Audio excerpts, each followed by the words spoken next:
Welcome back to the channel where we look at the system and figure out where all the glitches are hidden. Like if you want to live the American dream but the front door is locked and the line is 40 years long, you gotta find the back window that somebody left cracked open. I'm pulling back the curtain on the absolute best methods to enter the USA and never leave, even if the government really wants you to. And honestly, the math on this is kind of insane. Like 11 million or so Ghost players use these strats to live, work, and vibe in the USA every single day without a single piece of official paper to their name. And while everyone thinks it's all about jumping fences in the middle of the night like a ninja, the real pro meta is way more chill and way more effective. So let's dive right into it. The first way people do this is what I call the invisible tourist strategy. And this is actually the most popular way to become an illegal resident because it doesn't involve any desert hiking or swimming across rivers. Like, you literally just fly in on a regular plane, show the guy at the desk your passport, and then you just stay forever. Fun fact, majority of the people who are in the US illegally actually didn't sneak across a border. They just overstayed their visas, which is basically the ultimate stealth mode because the government knows you came in, but they totally lose track of where you went once the clock runs out. Think of it like a library book that you just never return, except instead of a copy of Harry Potter, it's your entire identity and life in this country. And since the US doesn't really have a system to track people when they leave, you can just move to a new city, get a job at a restaurant that pays in cash, and you're basically a ghost in the machine. And if you're wondering how you survive without a social security number, you just find a homie who has a cousin who knows a guy who can get you a number that looks real enough to get you a job at a construction site or a car wash. And just like that, you're part of the economy without ever having to say cheese for a green card photo. But if you want to look even more legit while you're planning your disappearing act, you've got to check out the Classroom Ghost strategy, which is where you apply for a student visa to some tiny, nobody has ever heard of it college at a random town.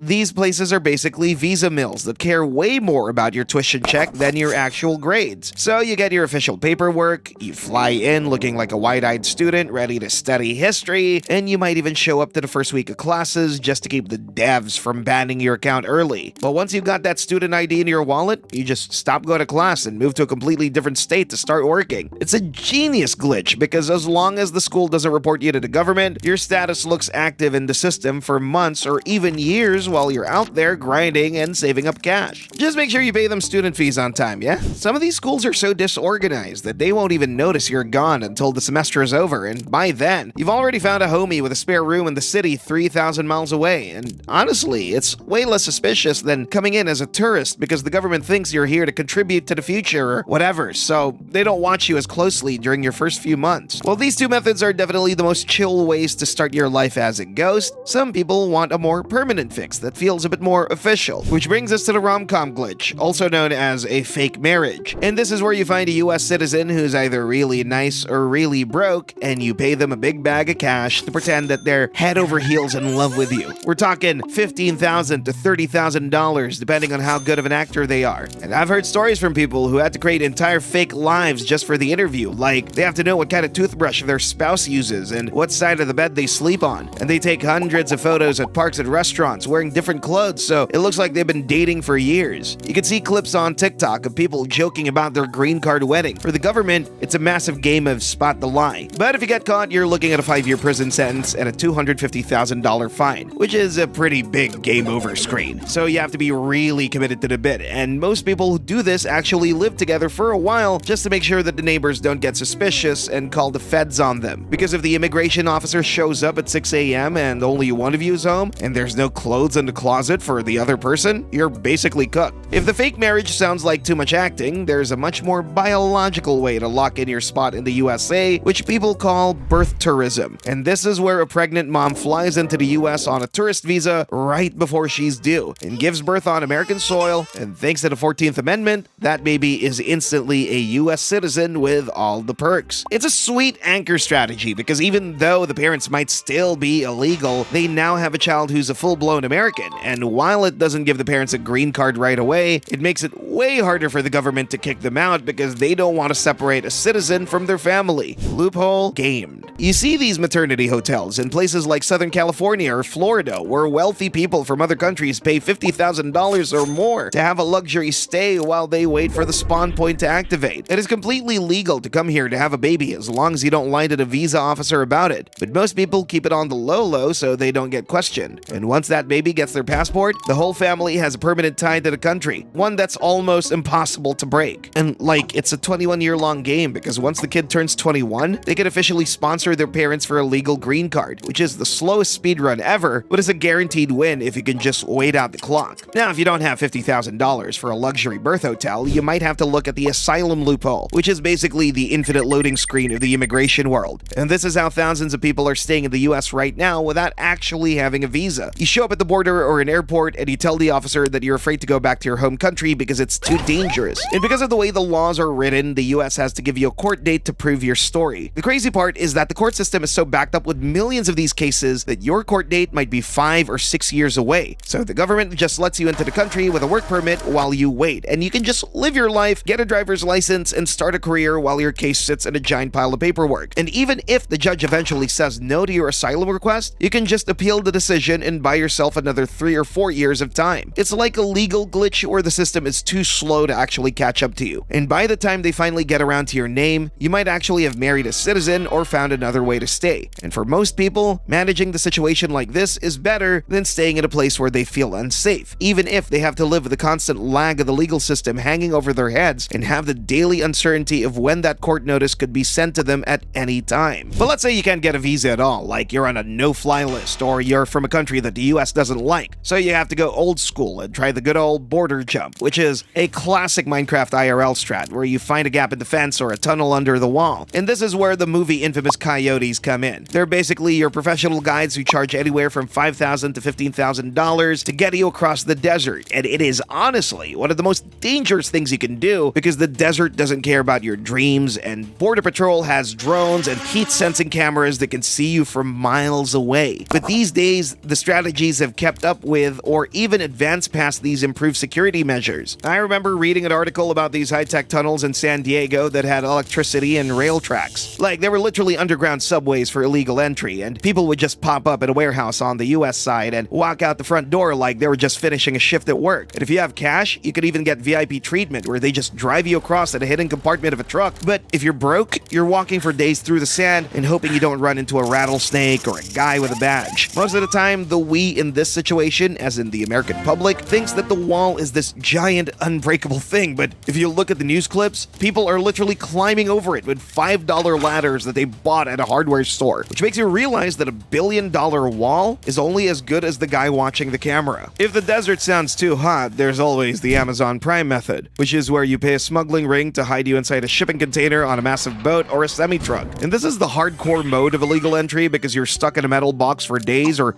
even weeks with little food or water, and you just have to pray that the customs agents at the port don't use their giant x-ray machines on your specific container. There was a huge story a few years back about a group of people found in a truck in Texas, and it was a total tragedy because the air conditioning broke, which just shows that this is a life or death gamble for people who are desperate for a better life. The cost for this is usually around $10,000, and most people get the money by having their family in the US take out high-interest loans or by promising to work off the debt once they arrive, which basically turns them into indentured servants for a few years. But for them, the reward of being in the US is worth the risk of being treated like cargo. And once they get out of that box and disappear into a big city like New York or Chicago, they're almost impossible to find unless they get pulled over for a broken taillight. So while everyone's busy looking at the giant wall and the desert in the south, the real pro players are looking at the Northern Lights maneuver, which involves coming in through the Canadian border instead. Think about this. The southern border is like a high-security prison with towers and drones, but the northern border is just basically 5,000 miles of trees, lakes, and empty fields, where the wall is sometimes just a row of bushes or a small ditch in the woods. You fly into a big city in Canada, which is usually way easier to get a visa for, and then you just take an Uber to a spot near the border and literally walk across a hiking trail or paddle a kayak across a quiet river at night. There are spots in places like Vermont or Washington State where you can be in Canada 1 second and in the USA the next just by crossing a street. And because there are so few agents watching that much land, your detection meter stays basically at 0 the whole time. It's It's like finding a back door to a club that nobody's guarding because the bouncers are all at the front entrance dealing with a crowd. And once you're on the US side, you just call a different Uber to pick you up and take you to a bus station. This strat is definitely more outdoorsy, and you might have to deal with some snow or a very confused moose, but compared to the chaos of the desert, it's like the VIP entrance for people who prefer the cold over the heat. And it's how some of the most successful Ghost players have been sneaking in for years without the news ever talking about it.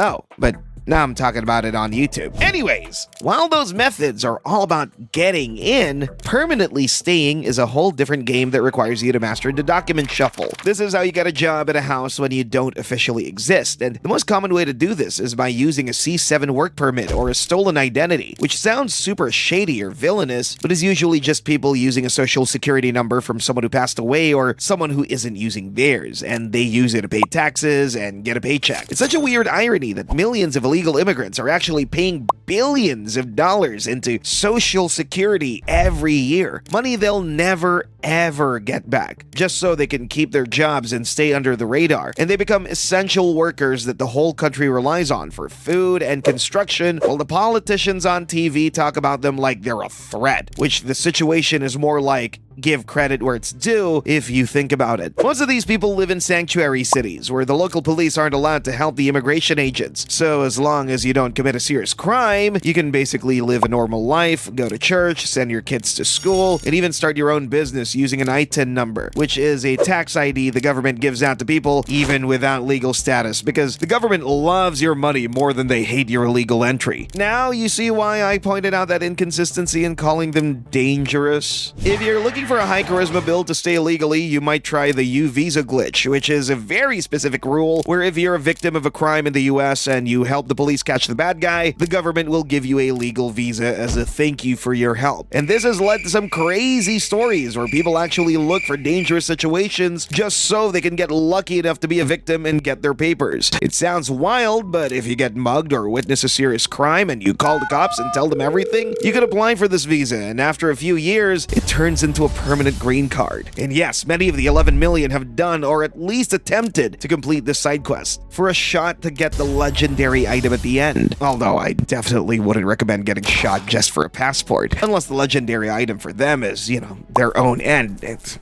That's too dark. Please don't cancel me. There's also the S visa for people who snitch on cartels or big-time criminals. But that's the extreme difficulty setting, because then you have the government on your side, yes, but on the other side, you have whole gangs out for your blood who'll search you more effectively and find you faster than even the FBI just to delete your existence after teaching you your lesson. And when I say whole gangs, I mean basically every bad guy, girl, and group in the USA. Because news of someone being a snitchy informant spreads like wildfire, and there's nothing they despise more. Now you see why I call that hardcore mode? So yeah, most people just stick to the more boring methods like waiting for an amnesty law to pass, which happens every few decades when the government realizes that there are way too many people to kick out and they just decide to give everyone a reset button. The absolute peak of strategies for staying forever, the one that is the most intense, requires the most commitment, and leaves the biggest impact, is what I call the Ghost Protocol identity swap. Because you need to actually become a completely different person by taking over the life and identity of a US citizen who doesn't need it anymore, like maybe someone who moved out of the country or someone who has no family and passed away quietly. This is the most action-packed way to live because you have to learn a new name, a new birthday, and a new history, and not just put on an act for a few months like the fake marriage glitch, but do it for your whole entire life. And my intel says that you can buy grade A fake documents that can actually pass the scanners at the DMV, and they've told me of people who have lived for 40 years under a fake name, had kids, bought houses, and even collected a pension without anyone ever finding out that they weren't who they said they were. It's like those spy movies you've watched, except the stakes are your entire existence, and if you do it right, you change yourself from illegal immigrant to just Bob from Ohio who likes football and pays his mortgage on time. And the only way you get caught is if the real Bob suddenly shows up, or if you accidentally tell your secret to the wrong person after a few too many drinks. This method is incredibly expensive, costing upwards of $50,000 for the high-end identity package and the help of specialized fixers who know how to scrub the old records. But for someone who wants to leave their past behind and start a new life with zero ties to their old country, it is the ultimate win condition in the game of immigration. Now, I'm not saying you should actually go out and do any of this because I like my channel staying online and I don't want to potentially be your cellmate in a federal prison. But if you ever wondered how the guy at the taco truck or the lady cleaning the office seems to just exist without papers, now you know the secret metas they're using to survive. The world is basically a giant simulation with a bunch of walls that are mostly made of paper and bureaucracy. And if you're smart enough or desperate enough to find the right cheat codes, you can pretty much live wherever you want as long as you're willing to pay the price and live with a heat level always being a little bit higher than 0. GG's. And if you actually enjoyed this and don't hit the subscribe button, I'll tell the Visa vultures that your passport is actually just a bunch of Monopoly money.